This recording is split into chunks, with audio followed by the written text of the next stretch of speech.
Assalamualaikum warahmatullahi wabarakatuh. Selamat datang di kanal YouTube resmi Masjid Darul Hikmah Selat Panjang Timur.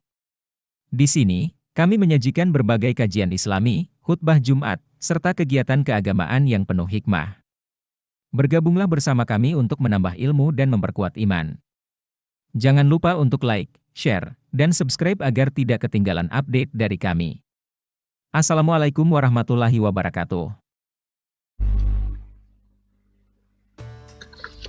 Assalamualaikum warahmatullahi wabarakatuh. Alhamdulillahi rabbil alamin. Wassalatu wassalamu ala ashrafil anbiya'i wal mursalin wa ala alihi wa sahbihi rasulillahi ajma'in. Asyhadu an la ilaha illallah wahdahu la syarika lah wa asyhadu anna Muhammadan abduhu wa rasuluh. Allahumma salli ala Sayyidina Muhammad wa ala ali Sayyidina Muhammad.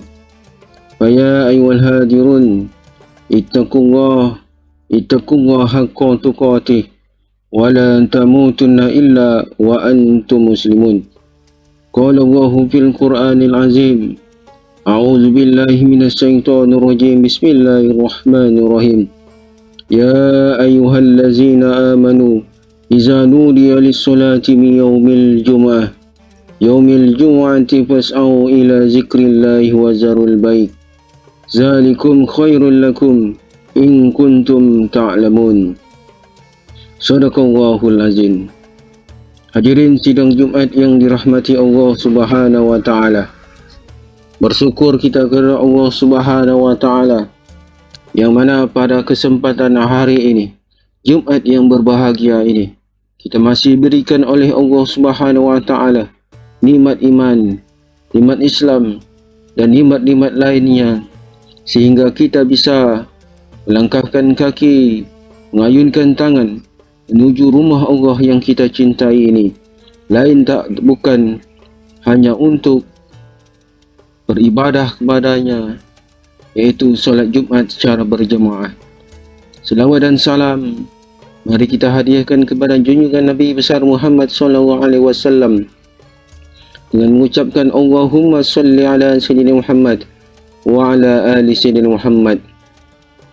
Kemudian tidak bosan-bosannya khatib berwasiat khususnya pada diri khatib sendiri, bermuara pada keluarga beliau dan umumnya kepada kaum muslimin sidang Jumat yang dirahmati Allah Subhanahu wa taala. Mari kita tingkatkan takwa kita dengan takwa yang sebenar takwa, yakni menjalankan segala perintahnya dan menjauhi apa yang dilarang Allah Subhanahu wa taala. Hadirin sidang Jumat yang dirahmati Allah Subhanahu wa taala, karena bekal takwalah Allah masukkan kita ke dalam surganya. Karena bekal takwalah Allah beri jalan kita keluar dari permasalahan-permasalahan kehidupan kita. Hadirin sidang Jumat yang dirahmati Allah Subhanahu wa taala. Dalam sebuah hadis sahih yang diriwayatkan oleh Imam Muslim dari Abu Hurairah radhiyallahu anhu, Rasulullah sallallahu alaihi wasallam menjelaskan bahwa nanti di akhirat ada 3 golongan manusia yang pertama kali akan dibakar, dilemparkan dalam kobaran api neraka. Dan anehnya, 3 golongan ini bukanlah seorang peminum khamar, 3 golongan ini bukanlah seorang penjudi, 3 golongan ini bukanlah seorang koruptor, tapi justru 3 orang ini adalah mereka semuanya adalah ahli ibadah. Yang pertama adalah orang alim, yang kedua adalah orang yang dermawan, yang ketiga adalah orang yang mati syahid. 3 golongan ini, kata Nabi, kelak pada hari kiamat adalah orang yang pertama kali akan dibakar, dilemparkan dalam kobaran api neraka. Kenapa demikian? Ketika nanti di akhirat disidang depan pengadilan Allah Subhanahu wa taala, pengadilan yang seadil-adilnya, tidak ada satu perbuatan jahat pun yang tidak dibalas, dan tidak ada satu pun kebaikan yang tidak dibalas Allah Subhanahu wa taala. Dipanggillah orang yang pertama, yaitu orang alim. Allah berfirman, wahai orang alim, amal apakah yang dulu kau kerjakan waktu kau hidup di dunia ini? Orang alim ini menjawab, aku menuntut ilmu wahai Allah. Kemudian ilmu itu kusebarkan luaskan kepada umat manusia, umat Nabi Muhammad, hanya untuk mencari keriduan-Mu ya Allah. Allah berfirman, kazabta, engkau berdusta. Engkau menuntut ilmu karena supaya diakui sebagai orang alim, dan kau sudah mendapatkan itu ketika di dunia, kata Allah. Malaikat, seretlah orang ini ke dalam neraka dan lemparlah dia dalam api neraka. Diseretlah oleh malaikat dan lemparkanlah ke dalam kobaran api neraka.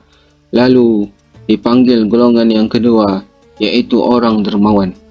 Allah berkata, wahai orang dermawan, apakah amal yang engkau kerjakan ketika engkau hidup dunia? Orang dermawan ini berkata, aku mencari rezeki yang halal ya Allah. Kemudian rezeki itu ku infakkan di jalan-Mu. Ku sumbang masjid, ku bangun pondok pesantren, ku dirikan pondok kampus. Semuanya aku hanya mengharap ridha-Mu ya Allah. Allah berkata, kazabta, engkau telah berdusta. Engkau menyumbang sana sini kerana hanya ingin disebut sebagai orang yang dermawan. Di lubuk hatimu yang paling dalam, engkau ingin disebut sebagai orang yang rajin bersedekah, dan kau sudah mendapatkan itu ketika dunia ini. Malaikat seretlah orang ini, lemparkan dia ke dalam neraka. Orang dermawan ini pun akhirnya diseret juga oleh Allah, oleh malaikat, dan dimasukkan ke dalam api neraka. Lalu dipanggil orang yang ketiga, yaitu orang yang mati syahid. Ditanya oleh Allah, apakah amal yang kau kerjakan ketika engkau hidup di dunia, wahai orang mati syahid? Orang itu pun menjawab, aku berjuang di jalan-Mu ya Allah, mengangkat senjata, berperang, membela agama-Mu, dan aku mati syahid. Allah berkata, kazabta, engkau dusta, engkau berperang berjihad hanya supaya disebut manusia sebagai orang yang pemberani, dan kau telah mendapatkan itu. Malaikat seret orang ini, masukkan ia ke dalam api neraka, dan akhirnya dia juga masuk ke dalam neraka. Na'udzubillah summa na'udzubillah. Hadirin yang dimuliakan Allah Subhanahu wa taala, inilah penting meluruskan niat. Niat adalah fondasi utama yang menentukan apakah amal kita diterima oleh Allah Subhanahu wa taala atau tidak. Rasulullah SAW bersabda, innamal a'malul binniyat. Setiap amal tergantung pada niatnya. Hadirin sidang Jumat yang dirahmati Allah Subhanahu wa taala, maka ada 4 makna penting dari niat ini. Yang pertama, niat itu bisa mengubah. Niat yang salah dapat mengubah amal yang baik menjadi tidak bernilai. Misalnya seorang yang bersedekah untuk mendapatkan pujian, amalnya akan sia-sia di hadapan Allah Subhanahu wa taala. Yang kedua, niat itu menguatkan. Niat yang kuat akan memperkokoh komitmen kita dalam beramal. Misalnya orang yang berpuasa dengan niat yang kokoh akan mampu menahan lapar hingga waktu berbuka. Yang ketiga, niat itu membedakan. Niat yang baik akan membedakan antara amal dunia dan akhirat. Misalnya bekerja keras untuk mendapatkan harta demi bersedekah adalah amal akhirat yang bernilai tinggi. Yang keempat, niat itu membesarkan. Niat yang ikhlas akan memperbesarkan pahala amal meskipun tampak kecil di mata manusia. Hadirin sidang Jumat yang dirahmati Allah Subhanahu wa taala, mari kita luruskan niat dalam setiap amal kita. Jangan sampai tidak beramal hanya kerana merasa belum ikhlas, tetapi beramallah sampai muncul keikhlasan. Sebagaimana dikatakan oleh Imam Fudail bin Iyad, beramal kerana mengharap pujian manusia adalah riya, dan meninggalkan amal kerana takut dipuji adalah syirik. Semoga Allah menanamkan rasa ikhlas di hati kita, menjauhkan kita dari neraka-Nya, dan memasukkan kita ke dalam surganya. Amin, amin ya rabbal alamin. Faktabiru ya ulil absar la'allakum tuflihun.